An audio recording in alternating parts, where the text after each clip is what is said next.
দুরূদ শরীফকে যে ব্যক্তি আঁকড়ে ধরবে তার যত পেরেশানি আছে, তার যত বিপদ আপদ আছে, উদ্বেগ উৎকণ্ঠা আছে, অভাব আছে, এই সব কিছু এই দুরূদ শরীফে যথেষ্ট হয়ে যাবে। সবচাইতে ছোট্ট দুরূদ পারি না এরকম কেউ নাই সাল্লাল্লাহু আলাইহি ওয়াসাল্লাম। এই দুরূদটাও আমরা পারি, কিংবা নামাজের মধ্যে যেই দুরূদটা পড়ি আমরা ওই দুরূদটাও পড়তে পারি। দরুদে ইব্রাহিম, আল্লাহুম্মা সাল্লি আলা মুহাম্মদ ওয়া আলা আলি মুহাম্মদ কামা সাল্লাইতা আলা ইব্রাহিম ওয়া আলা আলি ইব্রাহিম ইন্নাকা হামিদুম মাজিদ।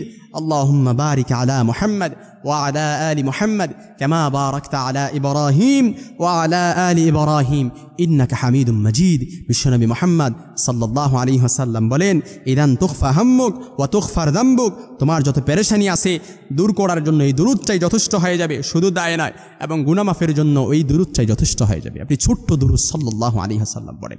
শুধু তাই নয়, মুহাম্মদ সাল্লাল্লাহু আলাইহি সাল্লাম আরও বলেন, যে ব্যক্তি একবার রাসূলের প্রতি দরুদ পড়বে, মান সাল্লা আলাইয়া মাররাতান সাল্লাল্লাহু আলাইহি আশারা, একবার দরুদ পড়ছেন, সবচাইতে কঠিনতর বিপদ, এমন বিপদে পড়ে আছেন, ওই বিপদের মধ্যে আল্লাহ তাআলা আপনার প্রতি রহমত বর্ষণ করবে।